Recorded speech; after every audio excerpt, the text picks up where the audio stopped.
So the chapter name is statistics. Okay, तो statistics होता क्या है तुम लोगों ने पहले ऑलरेडी पढ़ा है, मीन मीडियन मोड ये सब पढ़ा था पहले, या कभी सुना है इसका नाम?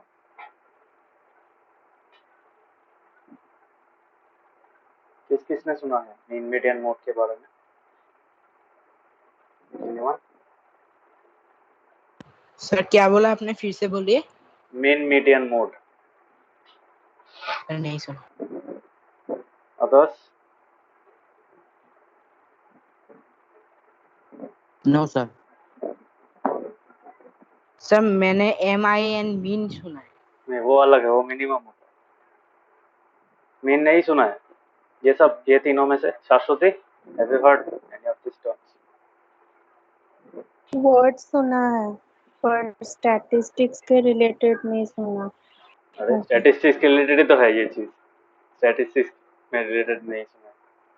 अच्छा ठीक है, फिर भी तो तुम लोग का मतलब एकदम बेसिक से समझना। एक्चुअली छोटे क्लास में सीखा है तुम लोगों ने, बट शायद भूल गए हो।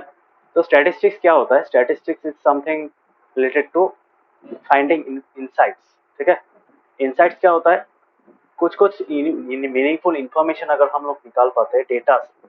ठीक है, डेटा वर्ड तो बहुत सब लोगों ने सुना है। डेटा क्या होता है?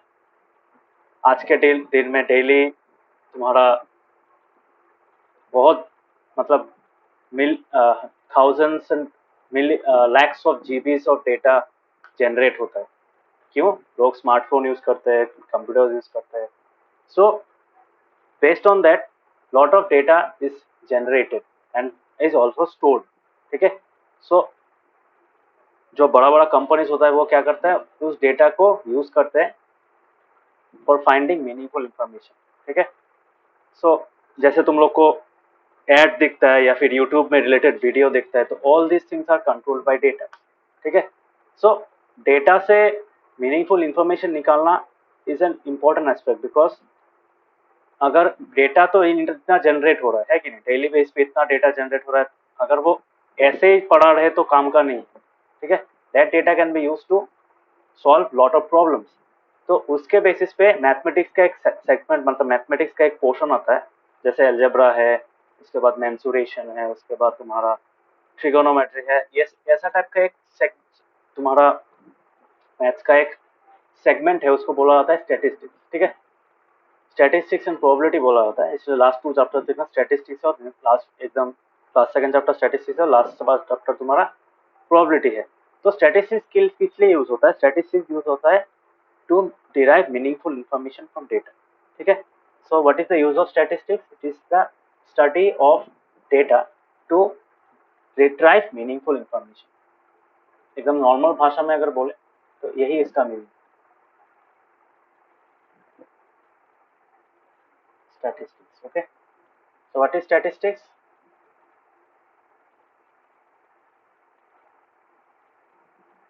A mathematical study of data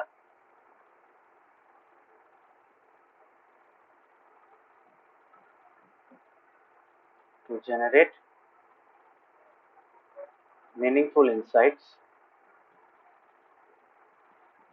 to generate together, या फिर obtain लिख सकता हूँ, to obtain meaningful insights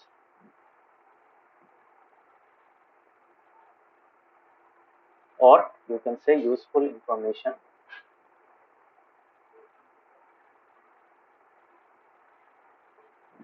from it. समझ में? तो ये इसका एक्चुअल मीनिंग है। तो स्टैटिस्टिक्स क्या होता है? एक मैथमेटिकल फील्ड होता है। ठीक है, it's a mathematical field of study where data is studied to obtain meaningful information. अभी ये मीनिंगफुल इंफॉर्मेशन निकाल के क्या करते हैं? ऑब्वियसली कोई पर्पस के लिए निकालते हैं, ऐसे तो नहीं निकालेंगे, शौक हुआ निकाल दिया, ऐसा नहीं है। इसको निकाला जाता है, इसको स्टडी किया जाता है for solving particular kind of problem. ठीक है, जैसे फॉर एग्जाम्पल यहाँ पे हम लोग के इंडिया में तुम्हारा सेंसस होता है, सुना है कभी किसी ने?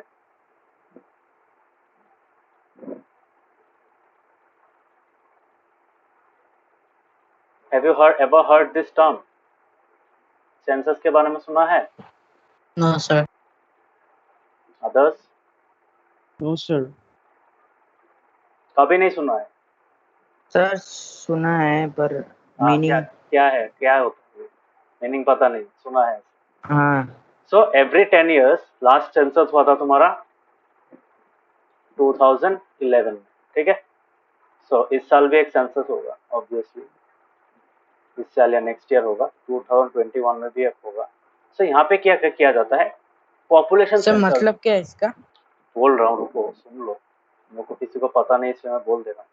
तो census is the collection of information related to the population of the country, ठीक है। सो यहाँ पे क्या किया जाता है, पॉपुलेशन को स्टडी करने के लिए डेटा कलेक्ट किया जाता है फ्रॉम एवरी हाउस होल्ड, ठीक है। तो तुम लोग के घर में भी आएगा, पूछेगा कितना आदमी है, कितना मतलब छोटा बच्चा कितना है, उसके बाद तुम्हारा मेल फीमेल कितना है, उसके बाद इनकम कितना है, all this things will be asked, ठीक है। रिलीजन क्या है, सो based on that data will be accumulated at the central level, मतलब एकदम लोकल लेवल से स्टार्ट करके उसको सेंट्रल लेवल में एक्यूमुलेट किया जाएगा। सो यहाँ पे क्या मिलेगा, they will get a lot of data regarding the population. तो पॉपुलेशन के बेसिस पे क्या मिलेगा उन लोगों को, they will get information such age gender ratio, religion, उसके बाद तुम्हारा इनकम, उसके बाद तुम्हारा निकलेगा सबसे पहला वाला एज ग्रुप, एज ग्रुप्स। तो हर एक एज ग्रुप में कितना कितना आदमी रहता है, so they will be able to find this kind of information from the collected data. उसके बाद कंप्यूटर में उसको फीड करेंगे, कंप्यूटर विल बी इजीली मतलब computer will be able to generate मतलब ग्रुप देम इनटू कैटेगरीज, ठीक है। समझ में आया?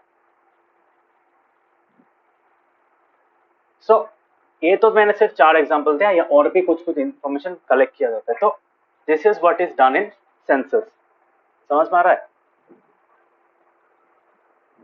सो हाँ सर। इसको ही कहा जाता है सेंसस। ओके। सर वो समझ में नहीं आया, घर में आके क्यों पूछते हैं? अरे घर में आके क्यों पूछता है, because it's requirement of the central government. Central government जो स्कीम्स बनाते हैं, जो गरीब लोगों के लिए कुछ स्कीम बना, फार्मर्स कितना है, फार्मिंग कम्युनिटी में कितना लोग रहते हैं, how many people are from the business sector, how many people are self employed, so all those information are collected using the study of census, ठीक है।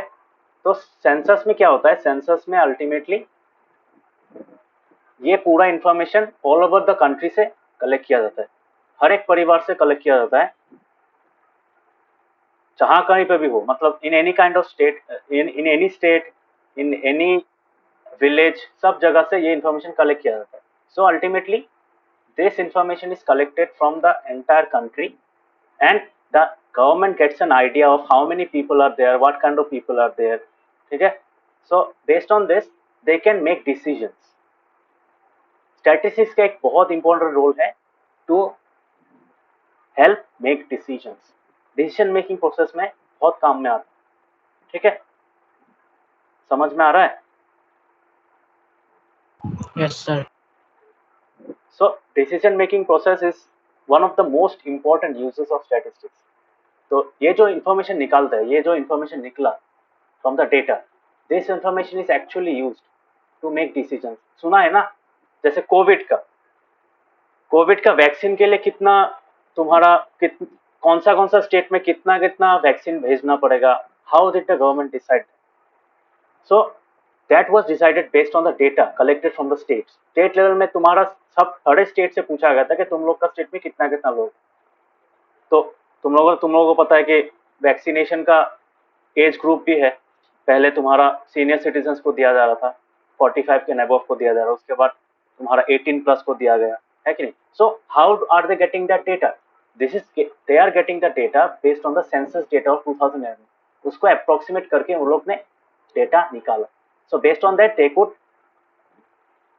कलेक्ट, दे कुड ऑक्यूपाई, मतलब occupy नहीं, they could gather the required amount of vaccines for the specific age groups। समझ में आ रहा है? This is why data is important। समझ में आ रहा है?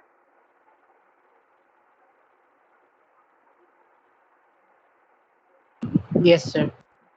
बाकियों को हाँ समझ में आया? Yes, sir. Yes, sir. तो वही है। सो और भी होता है, जैसे तुम्हारा जब कोविड लॉकडाउन हुआ, लॉकडाउन होने के बाद क्या हुआ, पीपल वेर बहुत जगह में क्या हुआ, बहुत जगह में लोगों को खाना नहीं मिल रहा था। So many people were dependent on their ration supply, है कि नहीं।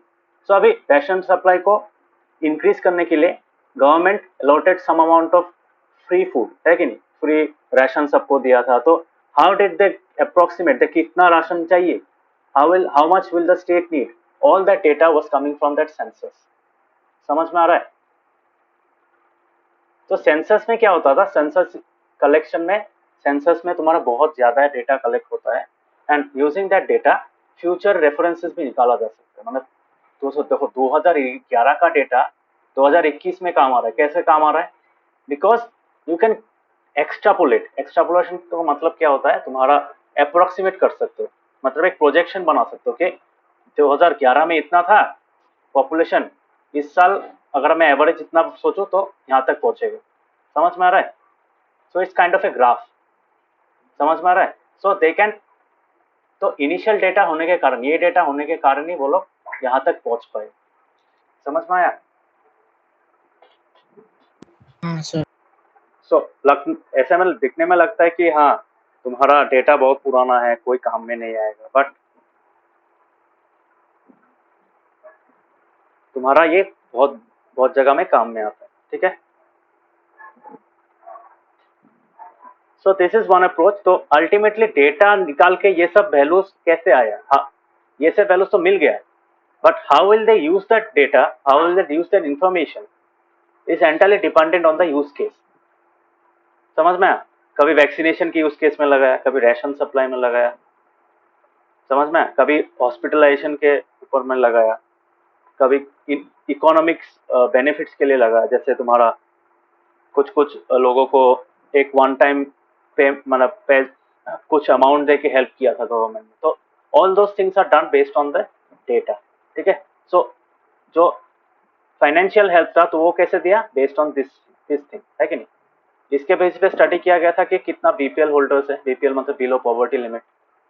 सो उन लोगों को राशन फ्री में दिया गया था, उन लोग को एक one time aid, financial aid दिया गया था। तो all those things are done based on the data that was collected in 2011। ठीक है। सो जिन लोग का राशन कार्ड है उसको, उन लोगों को कंसीडर किया गया था। तो all those things are collected based, all those things are made, all the decisions are made based on the statistics। ठीक है।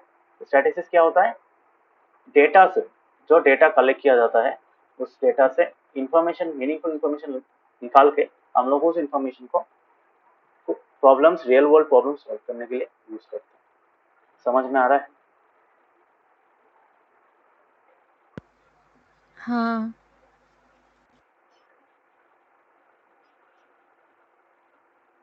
Is it clear everyone. Yes, sir. Yes, sir. सो मैंने Yes, sir. क्लास 7 का chapter एक पढ़ा था, हाँ data handling था उन लोगों का। यहाँ पे मैं दिखा रहा हूँ तुम लोगों को डेटा हैंडलिंग। सॉरी, हाँ 7 का वो चैप्टर था उन लोगों का, उन लोग का वो चैप्टर में नोट्स नहीं है अदरवाइज। तो यहाँ पे क्या होता है, देयर आर 3 स्टेप्स। स्टैटिस्टिक्स में क्या होता है, 3 स्टेप्स होता है। ठीक है। देखो मतलब हार्ड एंड फास्ट रूल्स नहीं है, बट इन जनरल होता है। फर्स्ट क्या होता है, डेटा कलेक्शन होता है। समझ में। The first step is to collect the data from various sources. ठीक है। Sources can be dependent on the use case, can be the population, can be the directly the people, can be online भी data collect किया जाता है। सर्वेस होता है ना, सर्वे का नाम सुना है कभी, टेलीफोनिक हाँ, सर्विस sir. होता है।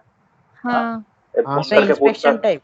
हाँ inspection type, yes. Not inspection, but it is more towards, more gear towards collecting the data, collecting the information from the people.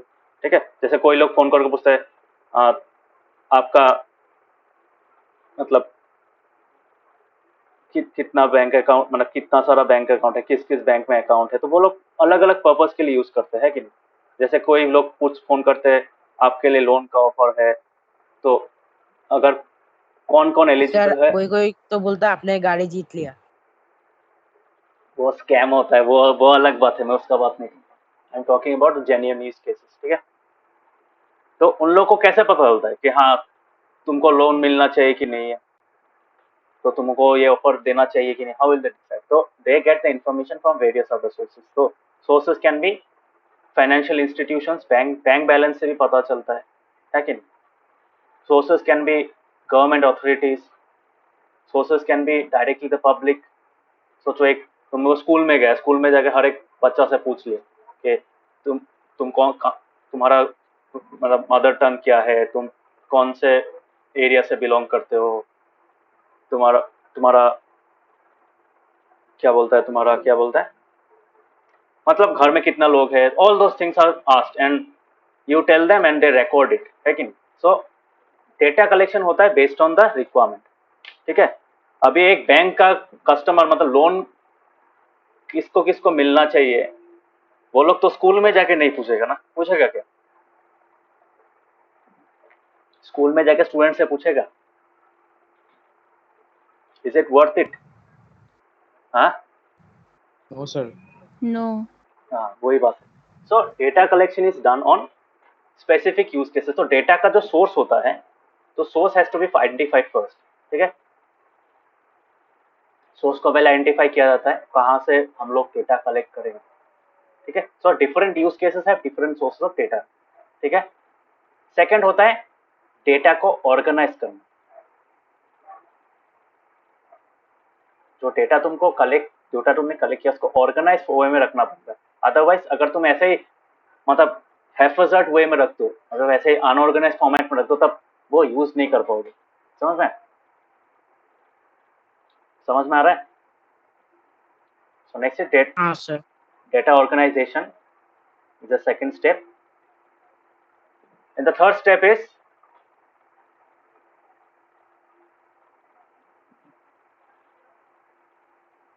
deriving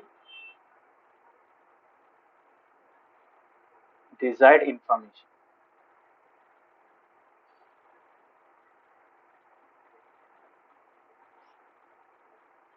अच्छा, what is the difference between information and data? कोई बोल सकता है?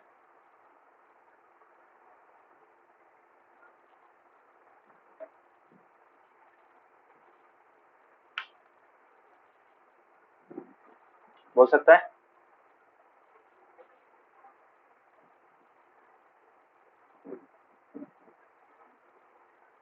Sir ज्यादा तो difference नहीं है, एक ही टाइप के ही तो है। Information is a collection of data और data में raw materials का मतलब रॉ मटेरियल्स कहाँ सा है? इंफॉर्मेशन डेटा से इंफॉर्मेशन बनाते हैं। Yes, data is the raw form, है कि नहीं? हाँ, data is the raw form, okay, and information is the processed form. जैसे हम लोग बाजार से अगर सब्जी लाते हैं तो वो क्या होता है, that is a raw vegetable, है कि नहीं? बट उसी वेजिटेबल से अगर हम लोग घर में सब्जी बनाते हैं, if you make it into a curry, if you use it in making a curry, then it becomes a processed material, है कि नहीं? प्रोसेस्ड हो जाता है, ठीक है। सो information is a process form. तो प्रोसेस कैसे होता है? रॉ डेटा को एक पर्टिकुलर ऑर्डर में अरेंज करके, पर्टिकुलर कुछ कुछ टेक्निक्स लगा के हम लोग डेटा टू इंफॉर्मेशन ले जा सकते हैं। समझ में आया? So we can convert data to information using statistical tools.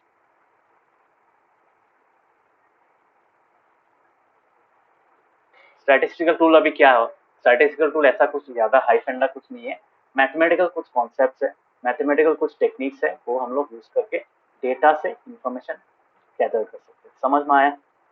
This is where statistics come into picture. समझ में आया? डेटा तो मिल गया, स्टेट सेंसस में तुमने हर एक घर से डेटा ले लिया, अभी उस डेटा से तुम अपने यूज केस के लिए इंफॉर्मेशन कैसे निकालोगे? तुमको जो इंफॉर्मेशन चाहिए, जिस प्रॉब्लम को सॉल्व करने के लिए इंफॉर्मेशन चाहिए, उसको कैसे निकाल सकते हो? Using the techniques that are defined in the branch of mathematics called statistics. समझ में आया? स्टैटिस्टिक्स का यूज समझ में आया? हाँ, अभी समझ में आया statistics, the use of statistics? Yes sir. So इस डायग्राम को मैं और अच्छा सा अगर करूं, सो इसको मैं ऐसे बोल सकता हूँ।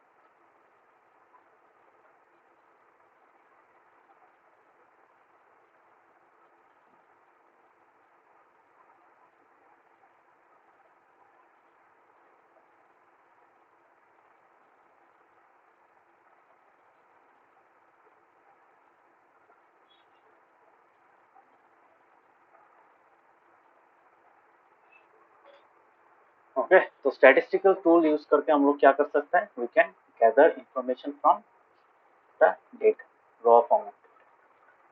सो अभी हम लोग फिर से मैथ्स में चले आते हैं ऑब्वियसली। सो यहाँ पे देखो स्टैटिस्टिक्स का मीनिंग डेफिनेशन क्या है? The extraction of meaningful information is studied in a branch of mathematics called statistics. ठीक है, तो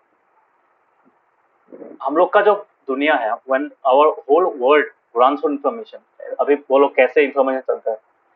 वो तो पेट्रोल से चलता है, वो तो एनर्जी से चलता है। बट ये जो एनर्जी आ रहा है, कितना एनर्जी चाहिए, कितना रिक्वायरमेंट है, कितना फॉसिल फ्यूल्स एक्सट्रैक्ट करना है, all those things are governed by data. समझ में?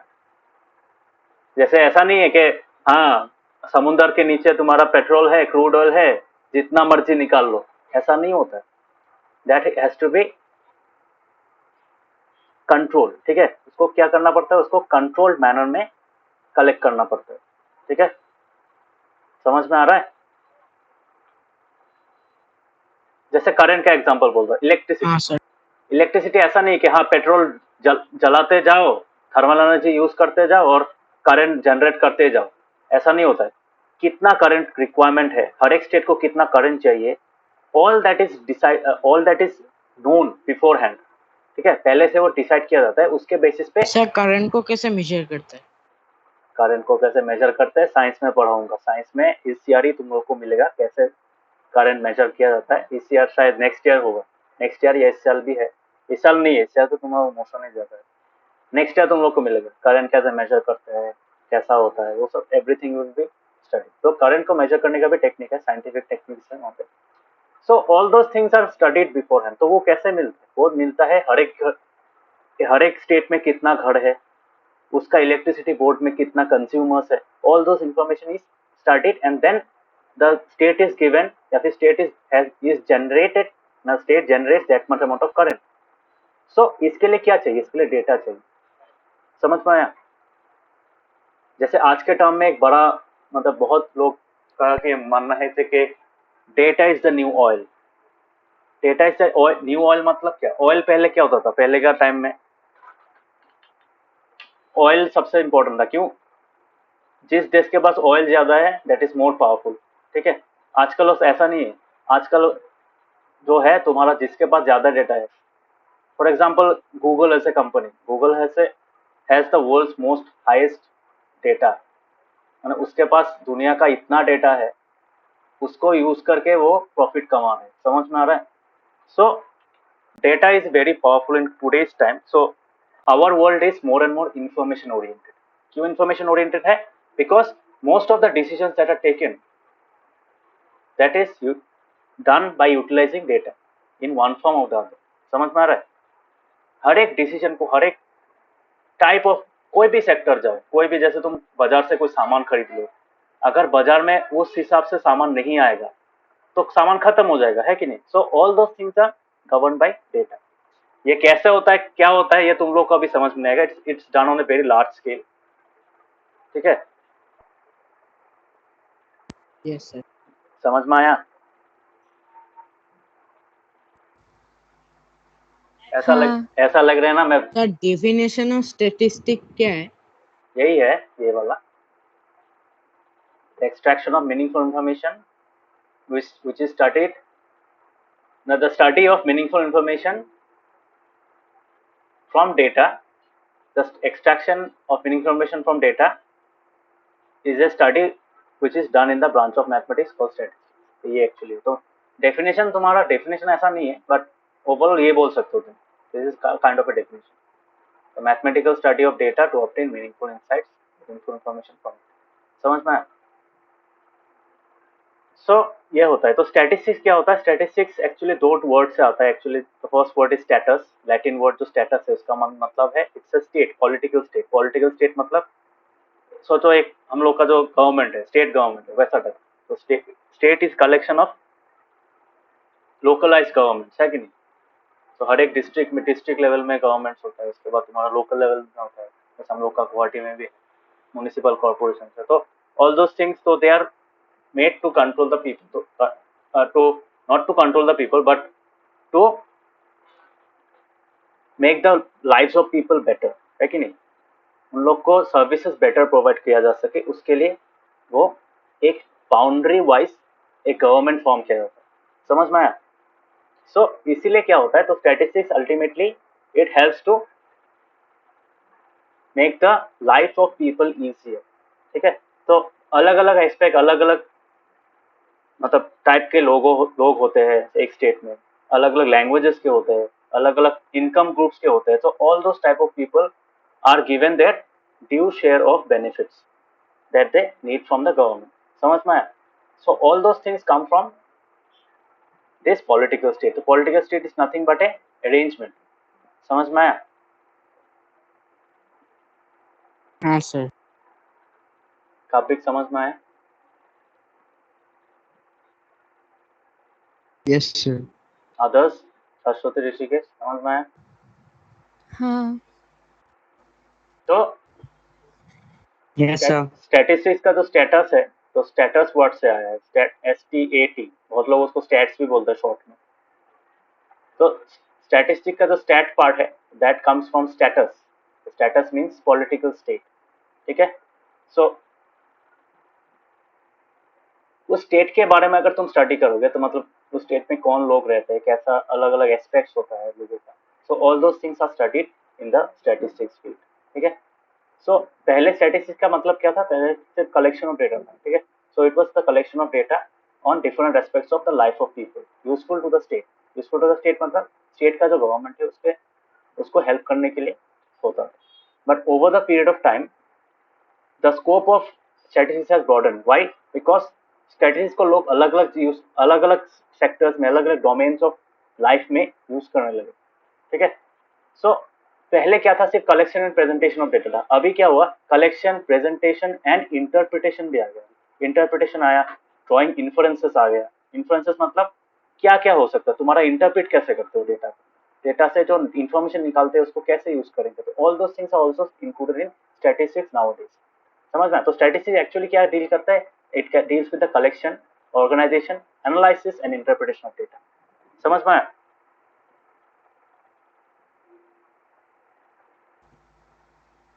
हाँ। सो अगर मैं एक्चुअल सेंस में डेफिनेशन के बारे में बोलूँ, तो इससे प्रॉपर डेफिनेशन के बारे में बोलूँ, तो स्टैटिस्टिक्स को मैं बोल सकता हूँ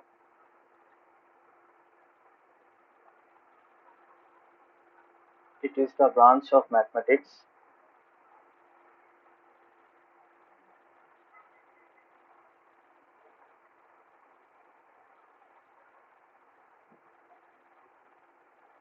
that deals with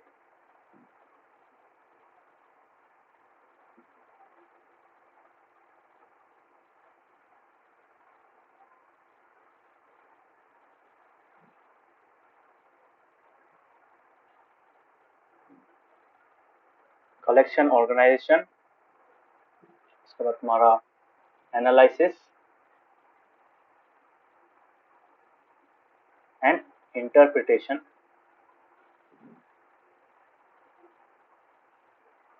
of data.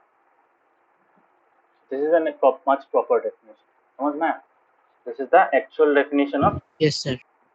अभी नवदीप समझ में आया definition? This is the definition. हाँ सर। तो हर एक वर्ड का मीनिंग समझ में तो आया? ये चैप्टर थोड़ा इंटरेस्टिंग है।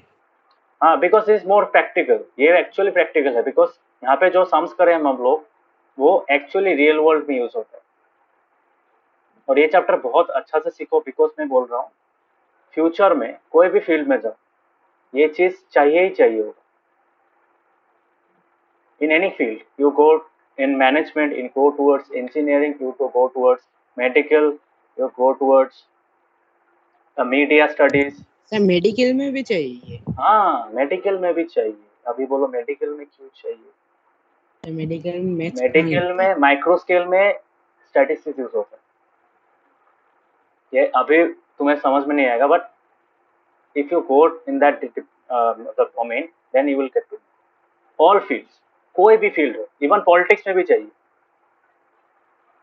इलेक्शन का कैंपेन देखा है कभी? इलेक्शन कैंपेन, इसके बाद एग्जिट पोल्स इलेक्शन के टाइम में होता है, टीवी में देते रहता है, देखा है कभी? No sir. हाँ sir. So all those things are हाँ actually possible because of statistics. दिखाते हैं ना ग्राफ में, ऐसा ऐसा हो सकता है, ये पार्टी जीत सकती है। तो all those things are actually, मतलब जो प्रेडिक्शन भी होता है वो भी अल्टीमेटली बेस्ड ऑन डेटा होता है।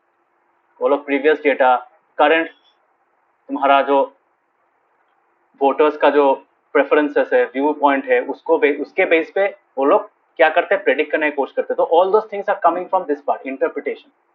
ठीक है, एनालिसिस इंटरप्रिटेशन आ जाता है।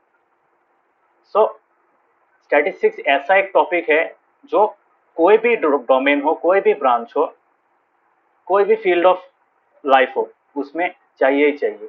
मतलब इसका इंपॉर्टेंस बहुत ज्यादा है।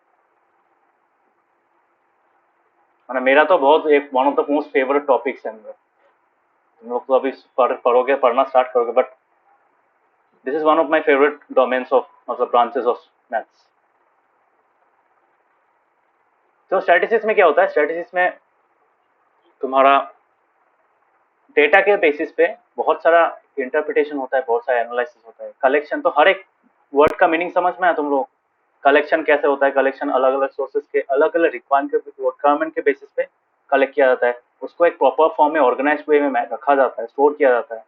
उसको अलग अलग टाइम में, अलग अलग जगह में, अलग अलग यूज केस में एनालिसिस किया जाता है। तो कैसा होगा, ये डेटा क्या बोल रहा है कि नहीं? तो उसको इंटरप्रेट किया जाता है। तो analysis interpretation are done together. समझ में आया? So you can say that collection and organization is the first part, and analysis and interpretation is not done immediately but done at a later part, जब requirement आता है। समझ में आया? हाँ हाँ सर। वही है। हाँ सर। ऋषिकेश, समझ में आया? Yes sir. ओके। सो स्टैटिस्टिक्स का जैसे अलग अलग तुम्हारा मीनिंग है। जैसे यहाँ पे तुम्हारा, यहाँ पे कुछ एक स्टेटमेंट है, may I have the latest copy of educational statistics of India. तो यहाँ पे जो एजुकेशनल स्टैटिस्टिक्स ऑफ इंडिया है, it may be a paper, it may be a book, so that will deal with only the educational figures के कितना university है, कितना college है, कितना स्टूडेंट पास आउट हुआ है, कितना फेल हो रहे हैं। तो all those things will be given in that book. ये हम लोग बोल सकते हैं, we can get a make a guess. ठीक है, तो यहाँ पे सेकंड स्टेटमेंट देखो, I would like to study statistics because it is used in day to day life. अभी तुम लोग बोलोगे, मतलब ऐसा एक चीज है जो डे टू डे लाइफ में हम लोग मतलब ना जानते हुए भी यूज करते हैं। मतलब इवन वी डू नॉट मतलब recognize that we are using it, we are still using that statistics. ठीक है, स्टैटिस्टिक्स हम लोग के डेली लाइफ में एक बहुत इंपॉर्टेंट अहमियत है। समझ में आया? So that is why statistics हम लोग क्या कर सकते हैं, statistics is a singular form. यहाँ पे सेकंड स्टेटमेंट में क्या है, that is the actual study, that is the actual technique. ठीक है, तो फर्स्ट स्टेटमेंट में क्या है? फर्स्ट स्टेटमेंट में जो बोल रहे हैं, लेटेस्ट कॉपी पूछा। लेटेस्ट कॉपी क्या था? बुक का, या फिर तुम्हारा मैगजीन का, या फिर तुम्हारा कोई पेपर का। सो उसका कॉपी अगर तुम पढ़ोगे तो you will get only the numerical information. ठीक है, and this is the singular one. Singular one stands for the study that the mathematical statistics का जो ब्रांच है उसके बारे में बोलते हैं। ठीक है, सो हाँ, तुम लोग का भी है ऑलरेडी, कलेक्शन ऑफ डेटा भी है। सो स्टैटिस्टिक्स हम लोग जब करते हैं तो ऑब्वियसली पढ़ने का टाइम में we first deal with the collection of data. ठीक है, कलेक्शन ऑफ डेटा जो होता है, कलेक्शन ऑफ डेटा हम लोग, मैंने ऑलरेडी बोला ही है कि अलग अलग सोर्सेस से करते हैं। कि तो सोचो तुम लोग ने एक ग्रुप बनाया, स्कूल में एक ग्रुप बनाना है। हर एक ग्रुप स्टूडेंट्स का अलग अलग डेटा कलेक्ट करता है। Some students are finding the heights of students of all the sections. तुम लोग का क्लास 9 में जितना सारा सेक्शन है, हर एक सेक्शन से जाके हर एक स्टूडेंट से तुम लोग ने हाइट पूछा। ठीक है, किसी कोई स्टूडेंट्स वेट पूछ रहा है, कोई स्टूडेंट्स तुम्हारा फैमिली मेंबर्स पूछ रहा है, कोई स्टूडेंट सिबलिंग्स पूछ रहा है, कोई स्टूडेंट मार्क्स कलेक्ट कर रहा है कि नहीं। तो हर एक ग्रुप अगर अलग अलग डेटा कलेक्ट करे, अलग अलग टाइप का डेटा कलेक्ट करे, उसके बेसिस पे अलग अलग स्टडी किया जा सकता है कि नहीं। जैसे फॉर एग्जांपल यहाँ पे क्या क्या डेटा कलेक्ट कर सकते, जैसे divide the students of your class into 4 groups, allot each group the work of collecting one of the following kinds of data. So पहले ग्रुप को क्या दिया, पहले ग्रुप को हाइट्स ऑफ 20 स्टूडेंट्स को कलेक्ट करने दिया। सेकंड को number of absentees in each day of the class for a month, तो एक महीने में कितना जन एब्सेंट था तो वो निकालने दिया है, कौन कौन एब्सेंट था। नेक्स्ट पूछा है number of members of in the families of your class में, हर एक तो कितना होता है। तो उसके बाद फोर्थ ग्रुप को बोला heights of 15 plants in around your school. तो all those these are different kinds of data, है कि नहीं। देखो डेटा का सोर्स सेम है, क्या सेम है, क्योंकि स्टूडेंट्स को ही पूछ रहा है अल्टीमेटली, समझ में आ रहा है। Students will give the answer, but यहाँ पे हर एक जगह हर एक ग्रुप जो आउटपुट देगा, ऑल द स्टूडेंट्स विल मतलब all the different groups will give different data, है कि नहीं। हर ग्रुप अलग अलग टाइप का डेटा कलेक्ट कर रहा है, समझ में आ रहा है।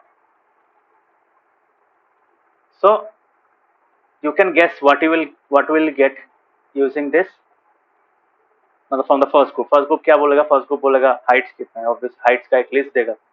सेकंड ग्रुप क्या बोलेगा, सेकंड ग्रुप बोलेगा कि हर एक महीने में कितना स्टूडेंट एब्सेंट था, वो एक डेटा मिलेगा तुम लोगों को। थर्ड ग्रुप क्या बोलेगा, कितना मेंबर्स है, तो हर एक स्टूडेंट का फैमिली में कितना मेंबर्स है।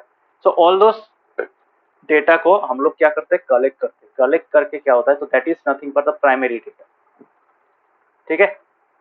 सो प्राइमरी डेटा क्या होता है, primary data is the data which is collected from the source. तो सोर्स से निकला हुआ डायरेक्टली जो डेटा होता है, that is called the primary data. समझ में आया।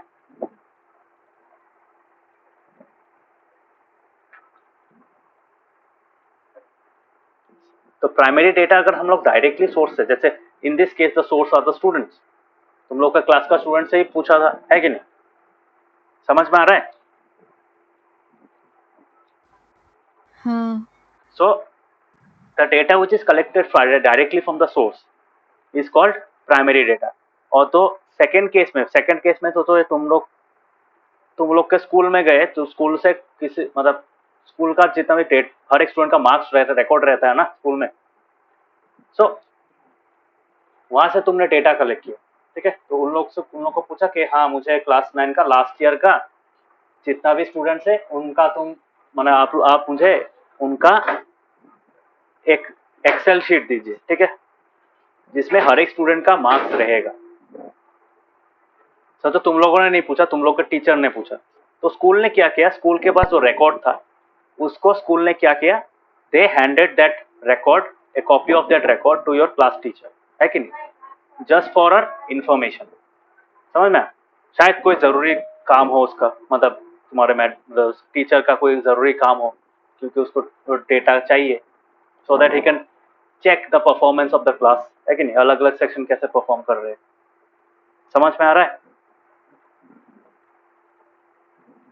So that is not primary data, क्यों वो प्राइमरी डेटा नहीं है, बिकॉज वो डायरेक्टली स्टूडेंट से जाके नहीं पूछा है या फिर क्लास टीचर से जाके नहीं निकाला है, वो स्टोर किया हुआ था, वो स्कूल के रिकॉर्ड्स में ऑलरेडी था, उसको यूज करके उसका एक कॉपी बना के तुम उसको यूज करोगे। तो obviously if you are collecting the data, the source of the data is already stored form of data, ठीक है, जो ऑलरेडी पहले स्टोर किया गया है किसी प्राइमरी सोर्स से लाके, तो then we can say that is secondary data.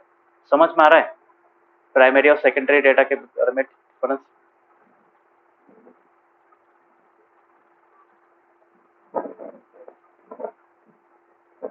सबको समझ में आया। हाँ सर। टाइप ऑफ डेटा हाँ बेस्ड ऑन सोर्स।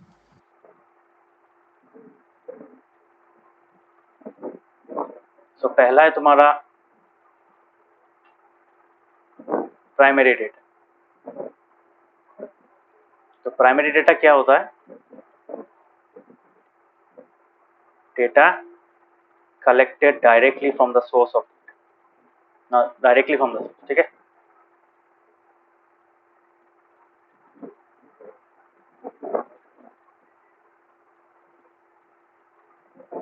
तो source can be what, source can be people, ठीक है। और ऑब्जर्वेशंस, ऑब्जर्वेशंस क्या होता है, तुम्हारे स्कूल में कोई मतलब सोचो चारों ओर कोई पेड़ पौधे हैं, तो उसको तुम देख के उसको नंबर फॉर्म में लिखते हो, so that can be A primary data, ठीक है। बिकॉज वो एक्चुअली न्यूमेरिकल फॉर्म में नहीं था, वो एक्चुअली डायरेक्टली डेटा फॉर्म में नहीं था, एक लिस्ट में नहीं था, तुम उसको लिस्ट फॉर्म में बना रहे हो, सो that is called primary data. Second is called the secondary data, ठीक है। समझ में आ रहा है?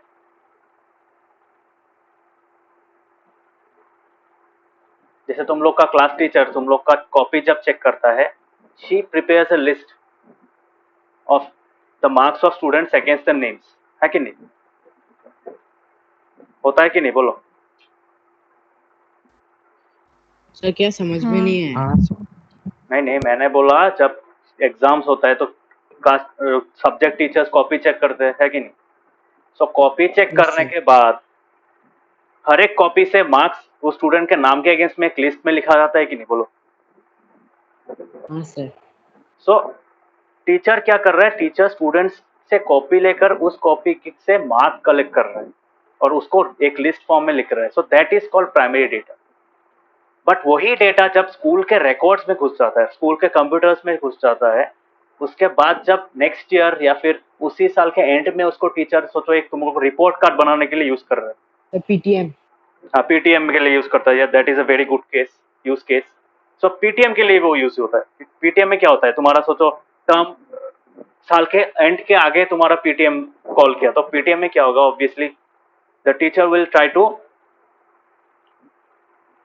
Compare the marks of your term 1 and term 2।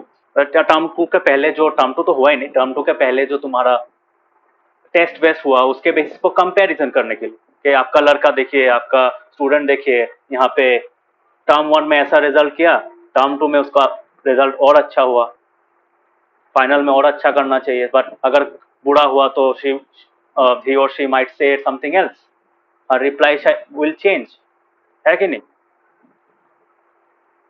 समझ में आ रहा है? हाँ सर।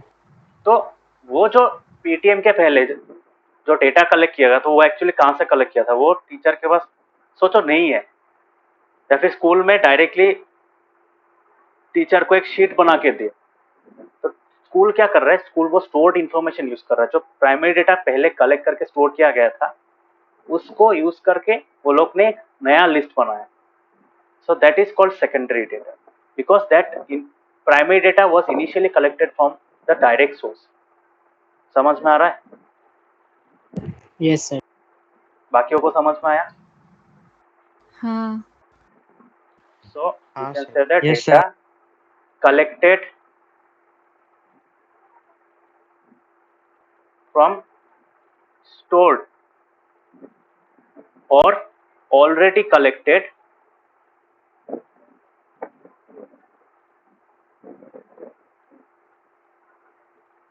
या फिर हम ऐसा कलेक्टेड नहीं, ऑब्टेन बोल सकते हैं यहाँ पे। डेटा ऑब्टेन फ्रॉम स्टोर्ड और ऑलरेडी कलेक्टेड प्राइमरी डेटा। समझ में आया? So that is secondary. For example records of students stored in a school's database। Database क्या होता है, एक सिंपल एक सॉफ्टवेयर होता है जिसमें तुम्हारा डेटा स्टोर कर सकते हो।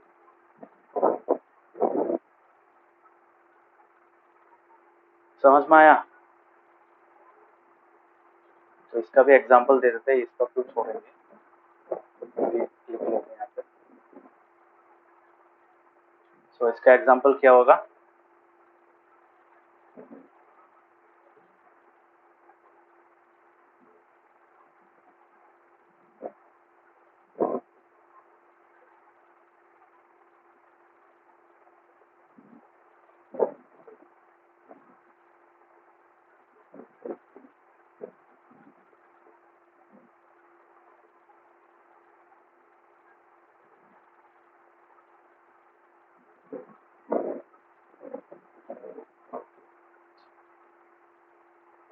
समझ में आया चीज, डिफरेंस समझ में आया?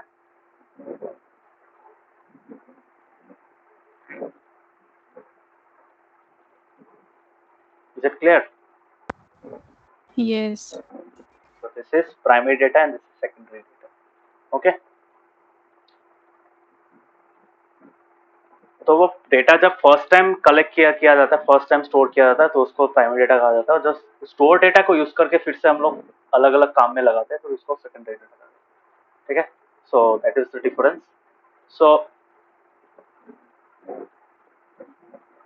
ये ट्राई करना, जैसे यहाँ पे क्वेश्चन नंबर 1 जो क्या था, क्वेश्चन नंबर 1 क्या है, क्वेश्चन नंबर 1, हाँ 5 एग्जाम्पल देने के लिए बोला है जो हर एक डे टू डे लाइफ में हम लोग यूज करते हैं।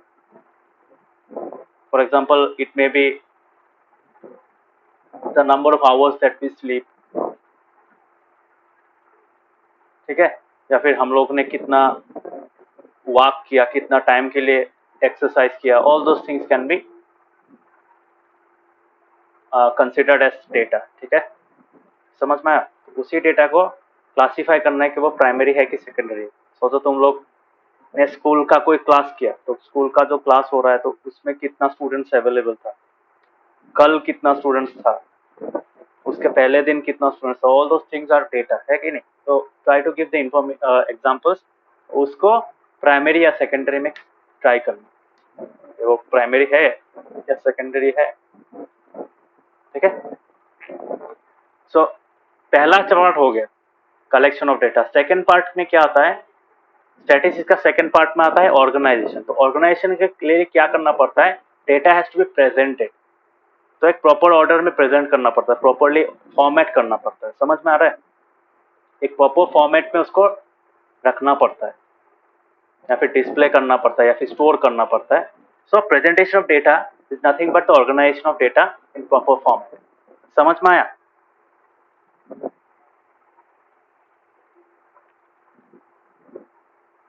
इसलिए देखो यहाँ पे जो बोला है, as soon as the work related to the collection of data is over, जब डेटा कलेक्शन खत्म हो गया, तुमने सब डेटा कलेक्ट कर लिया, अभी नेक्स्ट काम होगा उस डेटा को एक प्रेजेंटेबल फॉर्म में लाना, एक प्रॉपर ऑर्डर में लाना, ताकि उससे हम लोग मीनिंगफुल इंफॉर्मेशन निकाल सकते हैं।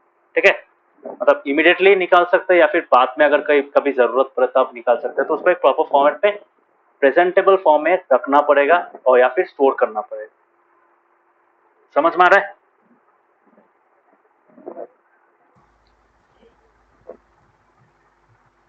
समझ में आ रहा है? डाउट है? हाँ।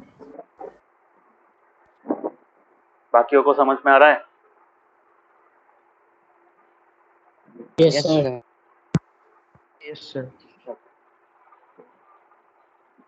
तो ये स्टेप क्यों इंपॉर्टेंट है? ये स्टेप इसलिए इंपॉर्टेंट है ताकि बाद में टाइम कम लगे। इनिशियली तुम उसको अगर ऑर्डर्ड फॉर्म में रखोगे, ऐसे रैंडमली नहीं रखोगे, ऐसे जैसे कलेक्ट किया था वैसे ही अगर रखने दोगे, तब क्या होगा, तुम्हारा वो प्रॉपर फॉर्मेट में रहेगा। और प्रॉपर फॉर्मेट में रहने से क्या होगा, तुम्हारा उसको स्टडी करना इजी हो जाए। समझ में आ रहा है?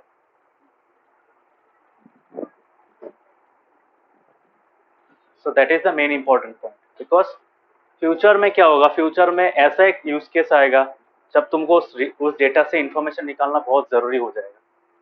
So in that case you won't have much time, मतलब इतना अलग अलग सोचो, तुम्हारे पास थोड़ा सा नहीं, बहुत सारा डेटा है, बहुत सारा इन द सेंस तुम्हारे पास सोचो there are hundreds of Excel sheets and every Excel sheet contains suppose 1 lakh rows। देखा है ना एक्सेल शीट कैसा होता है? तो उसमें सोचो 1 लाख रोज है, हर एक फाइल में 1 लाख का रोज है।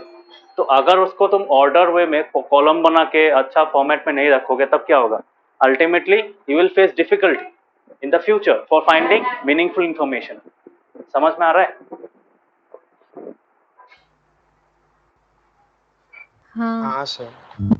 सो दैट इज वाई, मतलब ऐसा भी हो सकता है ना कि तुम्हारा जो स्कूल में डेटा कलेक्ट होता है वो अगर अच्छा फॉर्मेट में नहीं रखेगा, प्रॉपर्ली नहीं रखेगा, तब क्या होगा, तुम्हारा अगर 5 साल बाद वहां पे कुछ इंफॉर्मेशन, जैसे तुम्हारा मैगजीन बना रहा है, तब कोई स्टैटिस्टिक देना पड़ेगा इस साल हर साल हम लोग का स्टूडेंट का परफॉर्मेंस अच्छा हो रहा है। क्लास 10 का एग्जांपल ले लो, क्लास 10 में लास्ट ईयर कैसा परफॉर्मेंस था, इस ईयर कैसा परफॉर्मेंस है, तो उसको जो कंपेयर करना पड़ेगा, कंपेयर करने के लिए क्या करना पड़ेगा, you have to compare the data of previous year as well as the current year, है कि नहीं। करंट ईयर का तो मिल जाएगा, प्रीवियस ईयर का अगर अच्छा से नहीं रखोगे तब क्या होगा, तब वहां से इंफॉर्मेशन निकालना प्रॉब्लमेटिक हो जाएगा। समझ में आया। So for future as well as current requirements, to solve the purpose of finding meaningful information from the current requirement as well as the future requirements, data is formatted in a presentable form। ठीक है।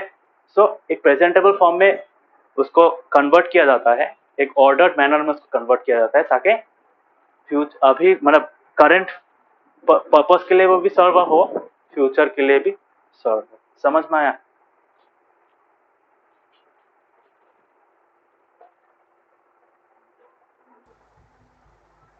हाँ बाकियों को समझ में आया।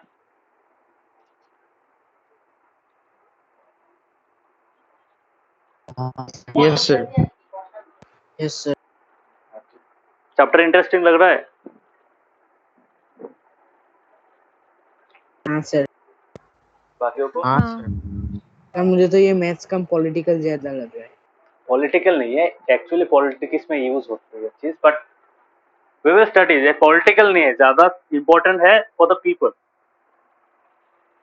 Not only about people, for the entire world.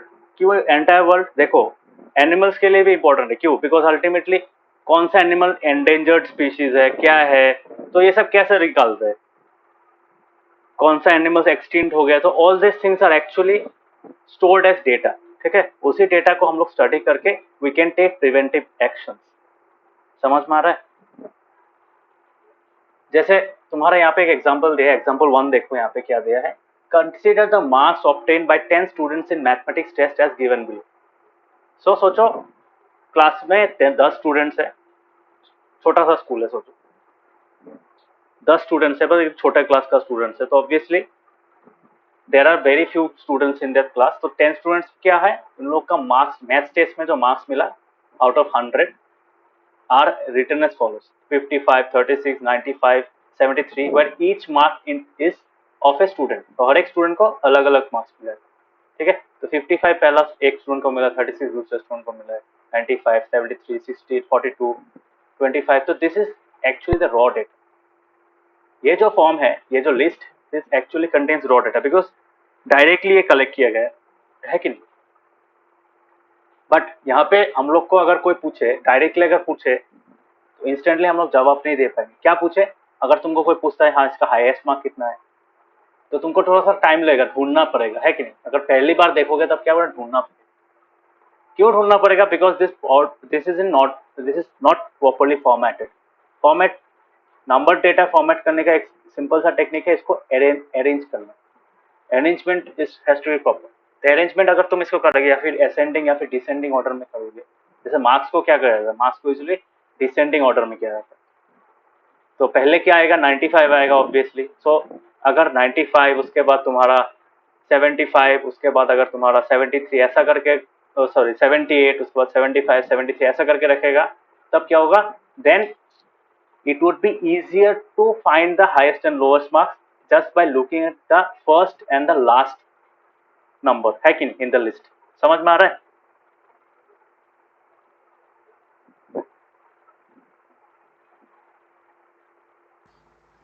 हाँ So that arrangement in either ascending or descending order is a method of, is a technique for presentation of data। ठीक है, तो हम लोग को इसको प्रेजेंटेबल फॉर्म में कन्वर्ट करना है।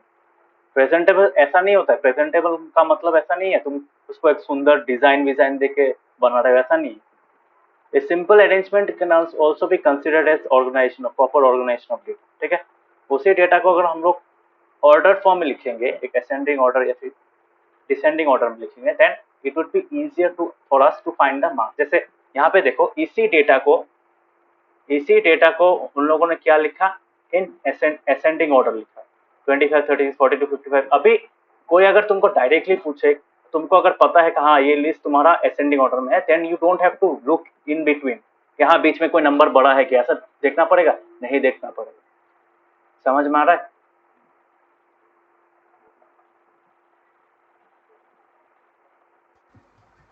हाँ तो वही बात है।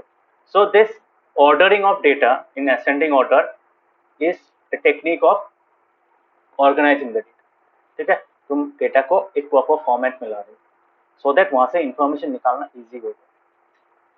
कौन सा बेटर है, ये वाला फॉर्मेट बेटर है, ये वाला फॉर्मेट बेटर है, या फिर ये वाला फॉर्मेट बेटर है? ऑर्डर या फिर unordered, which one? Sir order. Others क्या क्या लगता है? जैसे अभी अगर तुमको कोई पूछेगा what is the range, range मतलब क्या, हाईएस्ट और लोएस्ट के बीच में जो डिफरेंस होता है, मतलब क्लास में जो हाईएस्ट वैल्यू है और जो लोएस्ट वैल्यू है उसमें कितना मार्क्स का अंतर है, अगर कोई बोलेगा। सो you can also find that from this ordered list, because unordered list में क्या पहले हाईएस्ट ढूंढना पड़ेगा, उसके बाद अनऑर्डर्ड ढूंढना पड़ेगा, है कि नहीं?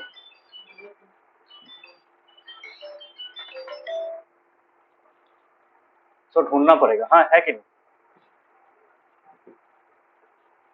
So but in this case जो नीचे वाला में है तुम्हारा, उसमें तुम्हारा टाइम कम लगेगा। समझ में आ रहा है? So you can find the range of the data which is nothing but the highest minus the lowest. समझ में आ रहा है? सो टोटल कितना मार्क्स का गैप है, 70 मार्क्स का गैप है। So you can directly find because you know the highest and the lowest, है कि नहीं? तो हाईएस्ट लोएस्ट निकालना इस फॉर्म में डिफिकल्ट था, ऊपर वाला फॉर्म, बट सेकेंड फॉर्म में इजी हो गया। ठीक है, सो प्रेजेंटेशन ऑफ डेटा हम लोगों ने किया, we have presented the data in ascending order. तो इनिशियली टाइम लगेगा ऑब्वियसली, पहला टाइप तुम इसको असेंडिंग करोगे तब टाइम लगेगा, but once you make it into an ascending order, उसके बाद टाइम नहीं लगेगा, उसके बाद टाइम बहुत कम होगा। समझ में आ रहा है? सो एक फॉर्मेट है, ये एग्जांपल 1 समझ में आया?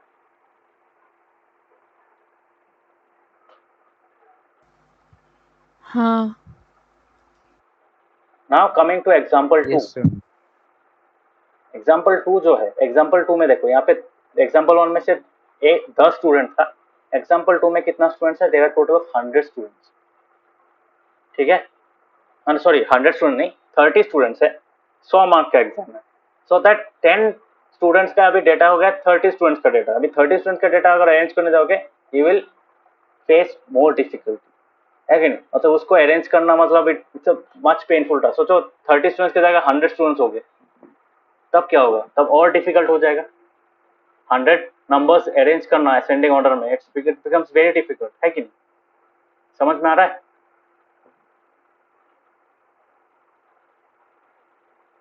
तो अभी जाके स्टैटिस्टिकल टेक्निक स्टार्ट होगा। स्टैटिस्टिकल टेक्निक क्या होता है, जितना भी बड़ा नंबर हो, स्टैटिस्टिक्स हर एक यूज केस में काम करता है। जैसे 100 नंबर हो या फिर 1000 नंबर हो, 1 लाख नंबर हो, तब भी तुम लोग वहां से मीनिंगफुल इंफॉर्मेशन निकाल सकते हो। कैसे निकाल सकते हैं देखो, one of the techniques is called frequency. ये यूज केस समझ में आया सब? एग्जांपल 2 का कॉन्टेक्स्ट समझ में आया सबको? हाँ अदर्स कॉन्टेक्स्ट समझ में आया? ये 30 स्टूडेंट्स का मार्क्स है आउट ऑफ 100। ठीक है, आउट ऑफ 100 किसको कितना मिला? तो there are how many students? There are 30 students. So यहाँ पे हम लोग क्या कर सकते हैं, हम लोग यहाँ पे क्योंकि डेटा बहुत ज्यादा है, we can find the frequency.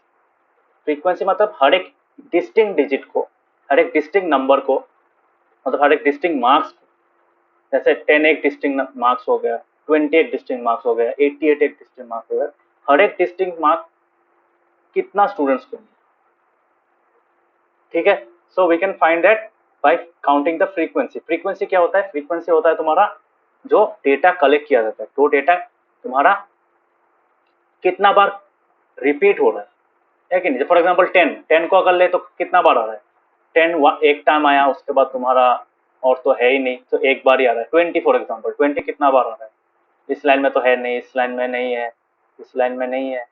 उसके बाद 36 भी एक बार ही है, बिकॉज 36, हाँ 30 में 2 बार है। 36 यहाँ पे है, उसके बाद 36 यहाँ पे है कि नहीं? उसके बाद यहाँ पे है, तो देयर आर 3, तो 36 3 टाइम्स रिपीट हो रहा है, ठीक है। उसके बाद 92 देखो, 92 कहीं पे है क्या? हाँ यहाँ पे है, इसके यहाँ पे है, यहाँ पे है कि नहीं? 95 तो कहीं और दिख नहीं रहा है। 40 फॉर एग्जाम्पल, 40 कहीं पे दिख रहा है? हाँ यहाँ पे दिख रहा है कि नहीं? यहाँ पे दिख रहा है 40, यहाँ पे दिख रहा है। तो there are total 4 instances of 40। So these are nothing but the frequencies, ठीक है। सो एक डिस्टिंक्ट मार्क कितने स्टूडेंट्स को मिले? That number of students determine the frequency of this marks. समझ में आया? सो इसी चीज को हम लोग अगर यहाँ पे लिखते हैं, सो let us calculate the frequency. Frequency निकालते कैसे, देखो। Frequency is a very interesting concept in हमारा क्या बोलते हैं, हमारा स्टैटिस्टिक्स में एक इंपॉर्टेंट कॉन्सेप्ट है फ्रीक्वेंसी का, ठीक है। So finding frequency of data.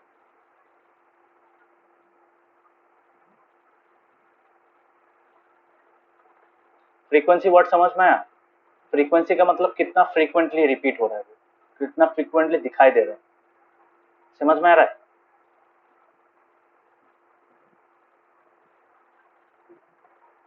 Is it clear?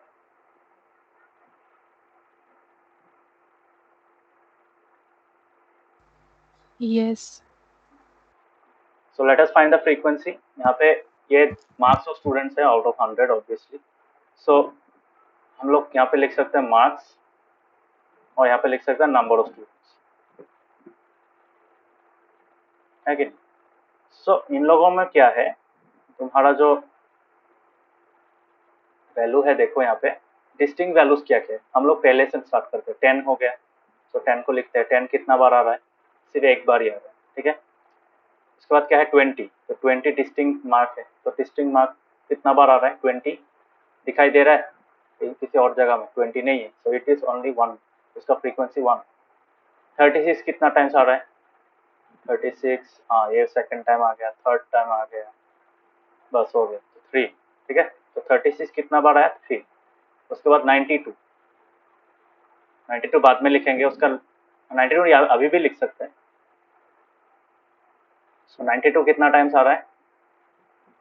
देखो पहले 1 2 3, और नहीं दिखाया दे रहा, तो 92 is 3। Let us start with 95। 95 कहीं पे है? दिखाई दे रहा है? नहीं दिखाई दे रहा है, सो इट इज 1। 40,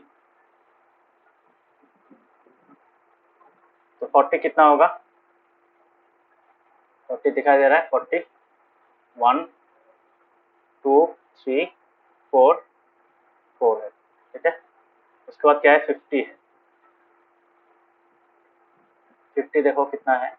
1 2 3 है। उसके बाद 56 कितना है? 2 है, यहाँ पे और यहाँ पे, सो 2। 60 कितना है? बोलो 60 कितना है? 1 2 3 4, तो देयर आर 4, ठीक है। 70 कितना है? बोलो 70 कितना है? 1 1 2 3 4, है कि नहीं? 3. कहाँ 3?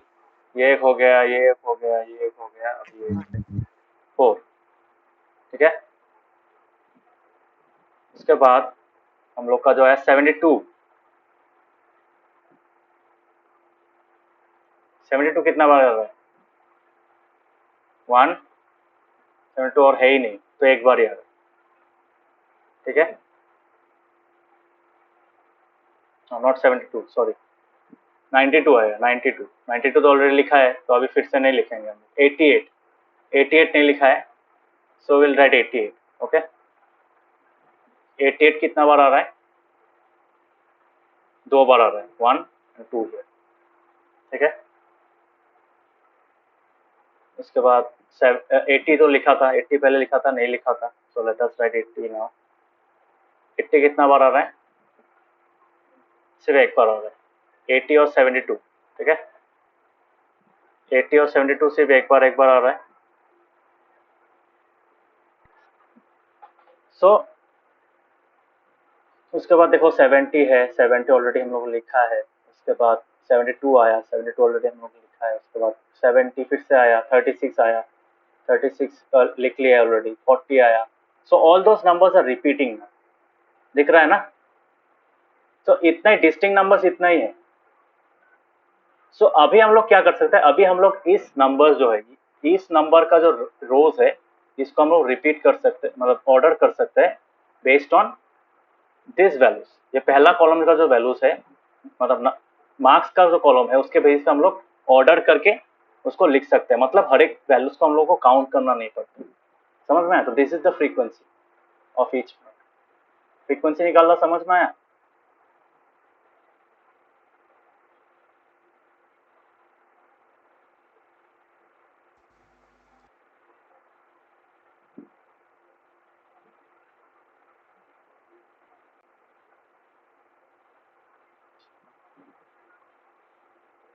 फ्रीक्वेंसी निकालना समझ में आया सबको? हाँ सर।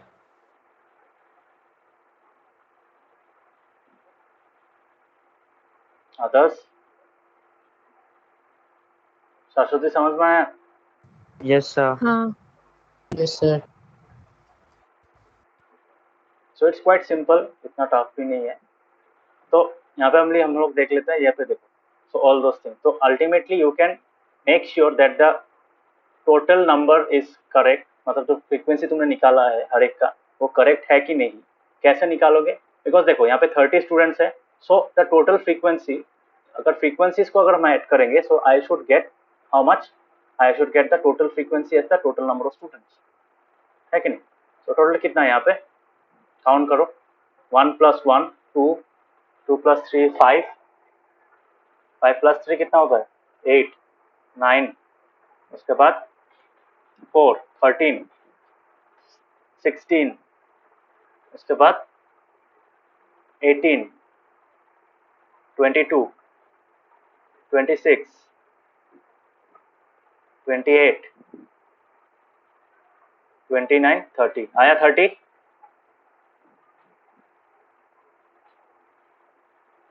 आया कि नहीं बोलो? हाँ सो अगर ये हाँ, sir. 30 मिल रहा है, इसका मतलब the frequencies that you have found is correct. समझ में आया? अगर तुम्हारा 30 नहीं निकलता है, उसका मतलब क्या है? अल्टीमेटली 1 2 1 1 3 ये सब क्या है? ये सब अल्टीमेटली हर एक वैल्यू कितना बार आ रहा है, हर एक डिस्टिंक्ट वैल्यू कितना बार रिपीट हो रहा है, वही निकल रहा है ना। तो टोटल नंबर ऑफ रिपीटेशंस, मतलब जितना वैल्यूज है वो टोटल कितना बार रिपीट करेगा, उस नंबर्स को हम लोग अगर प्लस करेंगे, so that will give us the total number of the, जितना डेटा है, कितना डिस्टिंक्ट, कितना नंबर्स है यहाँ पे। जैसे यहाँ पे 30, देयर आर 30 वैल्यूज है कि नहीं। सो 30 वैल्यूज, सो 30 वैल्यूज मिलना चाहिए, समझ में आया। so this is the importance of frequency. तो frequency is one of the most, so frequency को हम लोग क्या बोल सकते हैं? frequency is nothing but the number of occurrences of each distinct number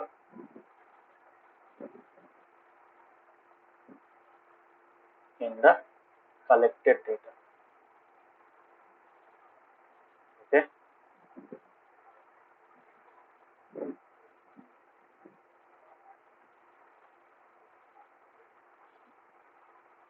so यहाँ पे इस यूज केस में फ्रीक्वेंसी का मतलब ये है।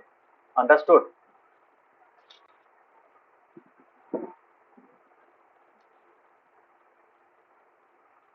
समझ में आया सबको? So the total frequency, the sum of the frequencies should be equal to the total number of values in the given data, okay, given collection of data. Okay, तो इसलिए यहाँ पे हम लोग का 30 आ रहा है. ऋषिकेश समझ में आया? हाँ सर. Everyone clear? बाकियों को? Yes.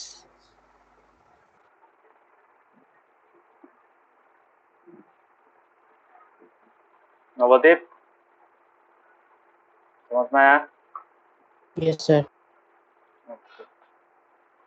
तो अभी हम लोग क्या करेंगे, अभी हम लोग एक इम्पोर्टेंट टॉपिक पढ़ेंगे, that is how to use this frequency more efficiently. Because यहाँ पे देखो हम लोगों ने एक एक करके वैल्यू काउंट किया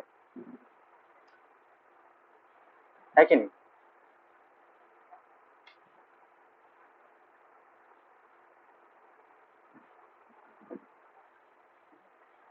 हर एक एक करके वैल्यू निकाला कि नहीं, हर एक डिस्टिंक्ट वैल्यू का काउंट निकाला कि नहीं यहाँ पे. सो यहाँ पे सिर्फ 30 वैल्यूज था. Suppose you are given 1000 values, बहुत टाइम लगेगा ना, और गलती भी हो सकता है कि नहीं.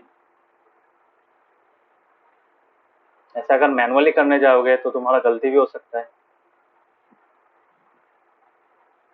यस और no?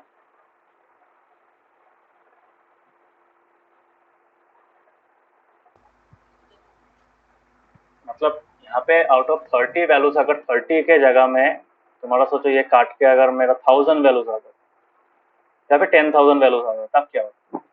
You would have taken much more time to find the frequencies of each of the marks, है कि नहीं? टाइम लगता है कि नहीं, बोलो. हाँ. बाकियों को क्या लगता है, टाइम लगता है कि नहीं, ऐसे ही इजी हो जाता है? सो रियल वर्ल्ड में क्या होता है, रियल वर्ल्ड में the data that we collect is in large numbers, is in large quantities. ठीक है, तो इसमें क्या होता है, इसमें प्रॉब्लम क्या होता है, we can not find frequencies like this. ऐसे अगर कलेक्ट भी करोगे कोई फायदा नहीं होगा. ओके, सो उसके लिए क्या करेंगे, तो this is called ungroup frequency distribution table. So इसको क्या कहा जाता है, इसको बोला जाता है ungroup frequency distribution table. This is called the, ये जो हम लोगों ने निकाला है, this is called ungroup frequency distribution.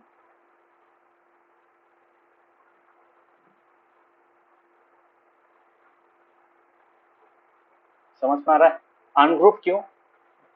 हम लोगों ने जब ये वैल्यूज निकाला 10, 20, 36, 92, these are all distinct values, तो उसमें कोई ग्रुपिंग नहीं है. ग्रुपिंग क्यों नहीं है? बिकॉज इसको सिर्फ फ्रीक्वेंसी डिस्ट्रीब्यूशन टेबल बोल सकते हैं या फिर अनग्रुप फ्रीक्वेंसी डिस्ट्रीब्यूशन. बिकॉज यहाँ पे हम लोगों ने कोई भी वैल्यू को किसी ग्रुप में नहीं ऐड किया.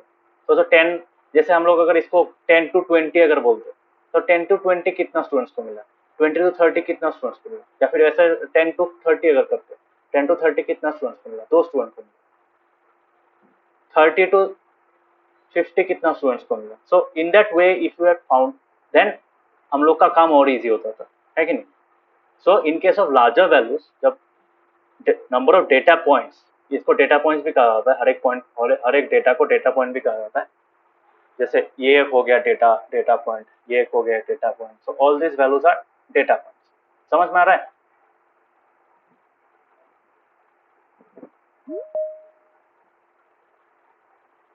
समझ में आ रहा है?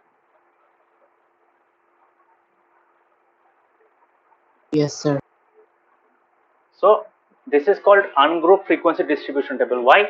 Because यहाँ पे हम लोगों ने क्या किया, हम लोगों ने डायरेक्टली फ्रीक्वेंसी निकाला. तो इस फ्रीक्वेंसी को निकालने के लिए we could have also used tally marks.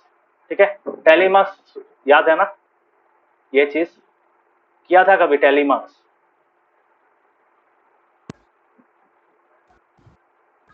हाँ. तो tally marks में क्या होता है, tally marks में ये फ्रीक्वेंसी टेबल निकालना इजी हो जाता है. क्यों इजी हो जाता है? बिकॉज तुम्हारा काउंट रखना नहीं पड़ता है. ठीक है, you don't have to manually remember. जैसे मैंने यहाँ पे काउंट रखा था, यहाँ पे कैसे किया, मैंने 10 काउंट किया, उसके बाद 20 कितना बार आ रहा है चेक किया, और पुराना वैल्यू के साथ मैंने ऐड किया. तो 36 मैंने किया, कैसे किया, 36 यहाँ पे एक है, यहाँ पे एक और एक है, सो 2 हो गया, उसके बाद और एक है 3 हो गया. तो ऐसे करके करके यहाँ पे 30 वैल्यूज था, इसलिए निकालना इजी था. बट सोचो यहाँ पे 1000 वैल्यूज है, तो मैं मतलब मेंटली कैसे रखूंगा, दिमाग में कैसे रखूंगा वो, है कि नहीं? I can not make sure that the count that I am keeping for every individual digit and every distinct number is correct. गलत भी हो सकता है ना, सोचो मैंने 1 2 3 4 5 गिना था, अभी मैं फिर से 5 गिन रहा हूँ, तो गलती हो सकता है. So in that case we can find the frequency distribution. तो इसको फ्रीक्वेंसी डिस्ट्रीब्यूशन भी कहा जाता है, मतलब हर एक डेटा कितना बार आ रहा है, तो हम लोग उसको फ्रीक्वेंसी निकाल रहे हैं, तो that is called frequency distribution. Frequency distribution समझ में आया? सो इसी चीज को हम लोग और इजीली कर सकते हैं और बेटर वे में कर सकते हैं बाय यूजिंग टैली मार्क्स. ठीक है, छोटे टाइम में किया है तुम लोगों ने टैली मार्क्स ऑब्वियसली, है कि नहीं? जब हम लोग नंबर्स काउंट करते थे, तो for that purpose we use tally marks, है कि नहीं? सबने किया है टैली मार्क्स, याद है? हाँ हाँ सर. तो उसी टैली मार्क्स को यूज करके Yes sir. हम लोग फ्रीक्वेंसी निकाल सकते हैं. ठीक है, so let us find that. बहुत इजी हो जाता है और बहुत मतलब जल्दी होता है कैलकुलेशन. ठीक है, so let us try to find that. So यहाँ पे हम लोग क्या करेंगे, हम लोग टैली मार्क्स तो यूज करेंगे ही, यहाँ पे हम लोग ग्रुपिंग करेंगे. बिकॉज यहाँ पे देखो अल्टीमेटली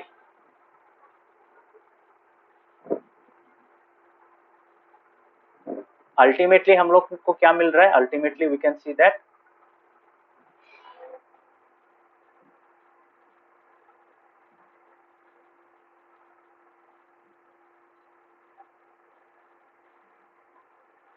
थोड़ा सा रुको. हाँ,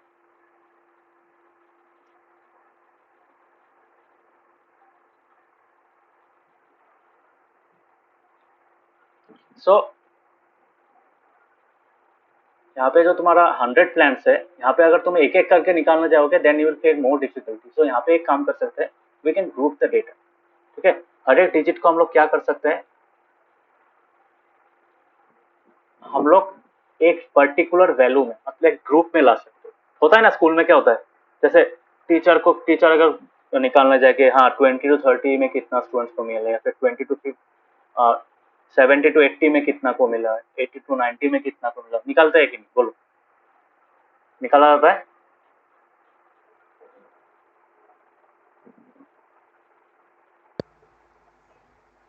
है कि नहीं? हाँ तो वही चीज है.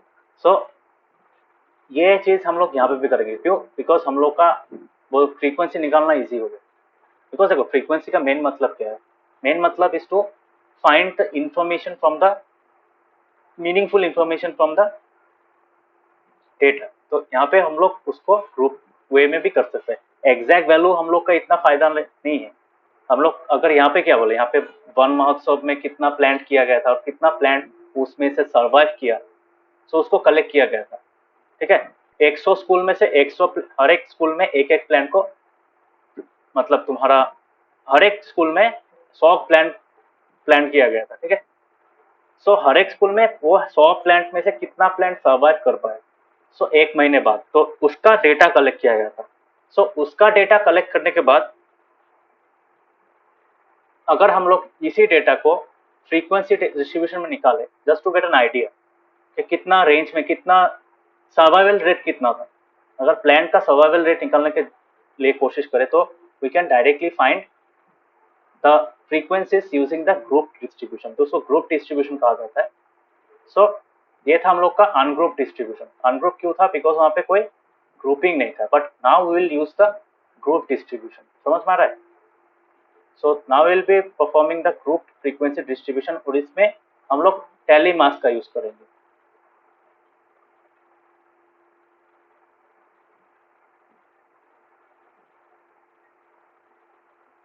सो ग्रुप फ्रीक्वेंसी डिस्ट्रीब्यूशन में क्या है, पहले हम लोग डेटा को ले लेते हैं. यहाँ पे डेटा को हम लोग यहाँ पे ले लेते हैं. हाँ, तो this is a very important point.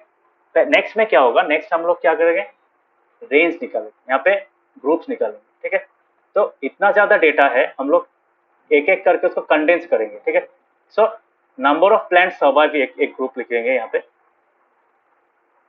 So number of plant survive,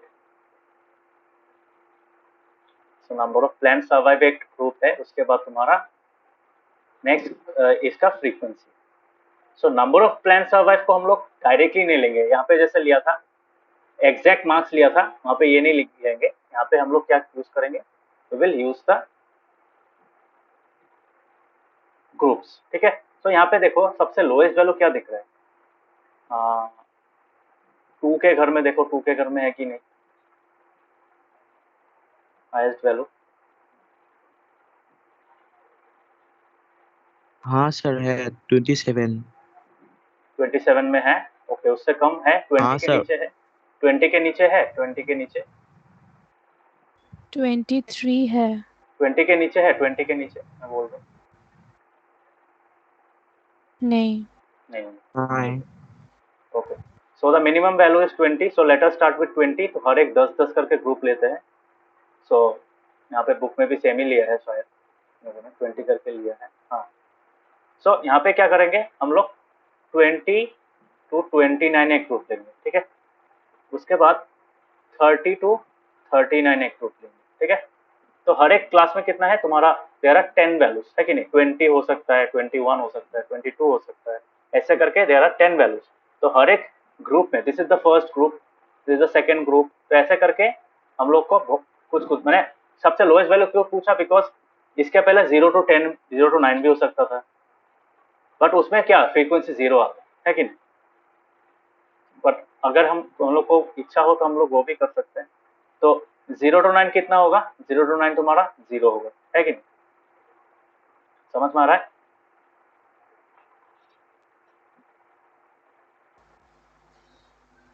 हाँ। तो एक चीज लिखना भूल गया, we will also use the tally marks, okay, तो tally marks यहाँ पे यूज करेंगे। सो फ्रीक्वेंसी के पहले tally marks यूज करेंगे यहाँ पे।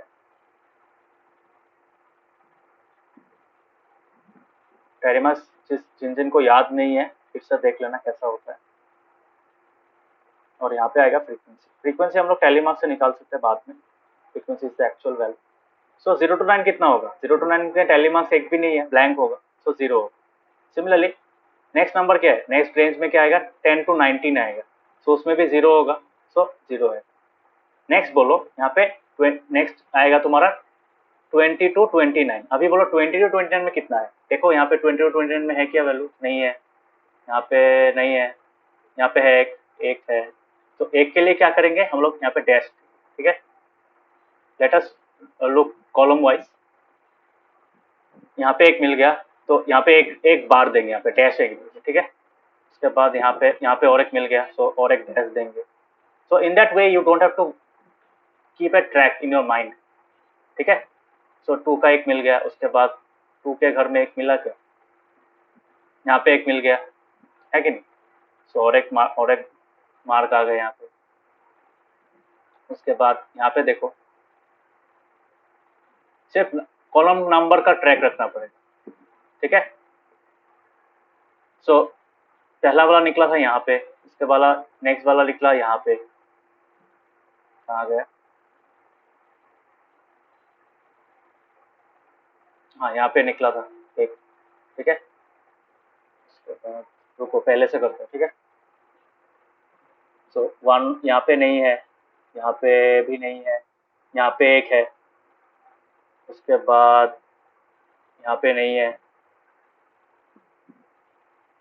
यहाँ पे है क्या, नहीं है, यहाँ पे है, 3 कैसे हुआ, अच्छा पहले वाला में देखते हैं, तो यहाँ पे नहीं है, यहाँ पे हो गया, उसके बाद यहाँ पे है क्या, सेकंड वाला में नहीं है, इस यहाँ पे एक है, एक हम लोग ने मार्क किया था, ये वाला हो गया। उसके बाद यहाँ पे और एक है, हाँ ये वाला, सो इसके लिए और एक मार्क किया था, तो ये वाला हो गया। इसके बाद यहाँ पे चेक करो 20 to 29, 2 के घर में है क्या कोई नंबर, नहीं है, यहाँ पे एक है, तो हम लोगों ने थर्ड वाला मार्क किया था। उसके बाद यहाँ पे देखो चेक करो, नहीं है, यहाँ पे नहीं है, उसके बाद यहाँ पे अभी भी नहीं है, बाद में यहाँ पे भी नहीं, ठीक है। So there are total of 3, तो 3 values are there in the range of 20, 20 to 29। Okay, समझ में आया?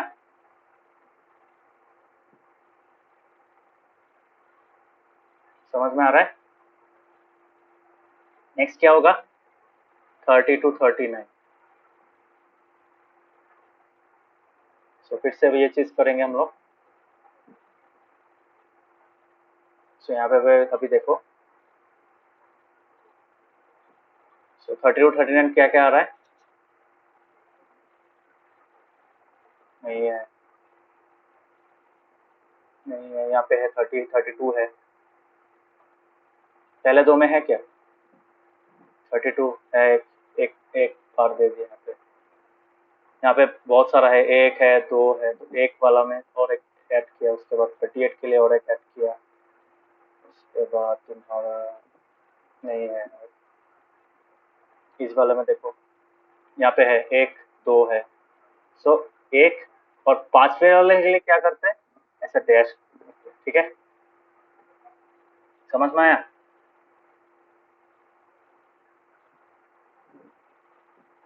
Is it clear? उसके बाद यहाँ पे और एक है, यहाँ पे और एक है, सो देयर विल बी 2 है, ठीक है। उसके बाद यहाँ पे और एक है, तो 2 है, ठीक है, समझ में आया?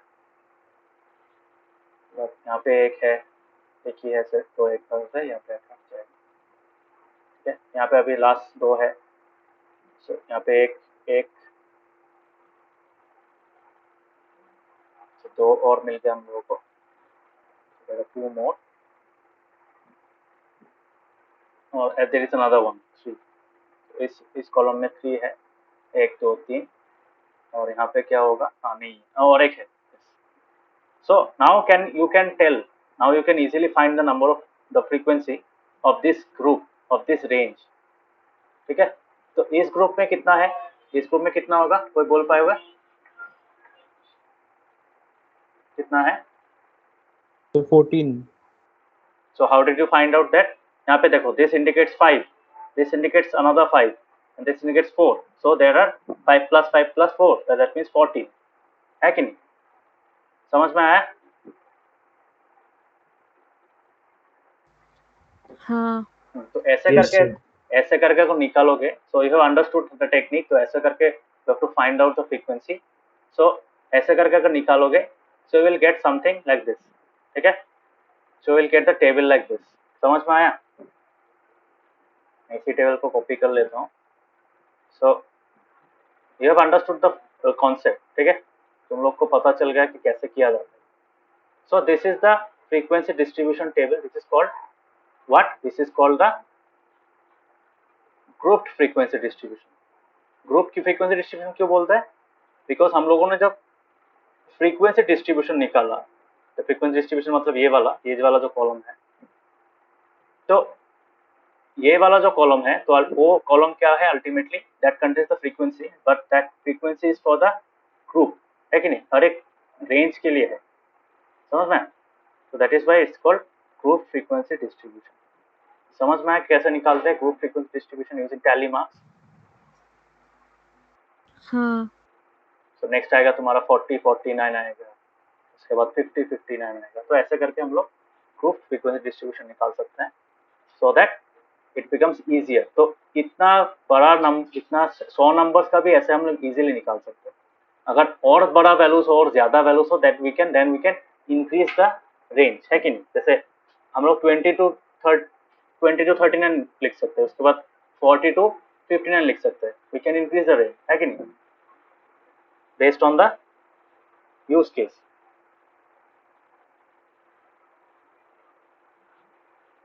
तो समझ में आया ये चीज? हाँ हाँ। तो इस डेटा से हम लोगों को Yes, क्या पता sir. चल रहा है?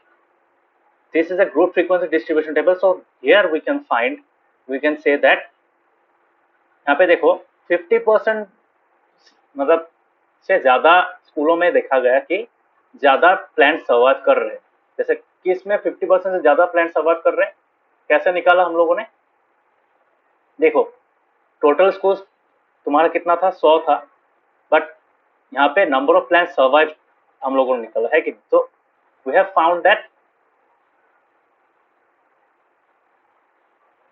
50% से ज्यादा प्लांट्स कहाँ पे सर्वाइव कर रहे हैं? इन 8 मतलब 8 स्कूल से 50 to 59 प्लांट सर्वाइव किया था, है कि नहीं? तो 8, 18, 10, तो ऑल दिस वैल्यूज यहाँ पे जितना भी वैल्यूज है मतलब आफ्टर 50, मतलब यहाँ पे मैं दिखाता हूँ।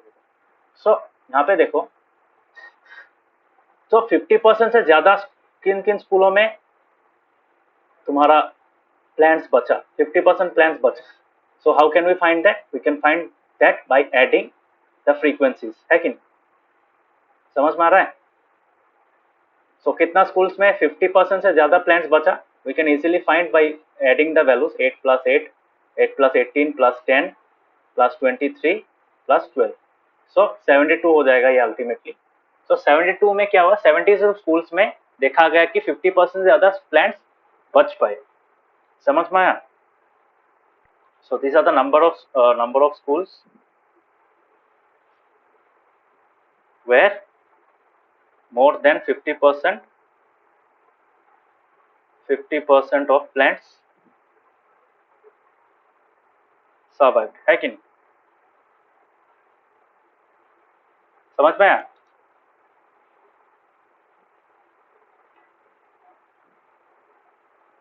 Is it clear? Yes, sir. 50 और 50 और more than 50, ठीक है? 50% और more than 50% plants survived, 50 भी इंक्लूडेड है ना यहाँ पे। सो यू कैन सी दैट हम लोग को अगर ये इन्फॉर्मेशन चाहिए था कि हाँ 50% प्लांट्स किन किन स्कूलों में, कितना स्कूल में बचा। So for finding that we can use the group, उसमें लिए हर एक इंडिविजुअल डिस्टिंक्ट वैल्यूज को वैल्यूज का फ्रीक्वेंसी जानना जरूरी नहीं है। समझ में आया? Is it clear?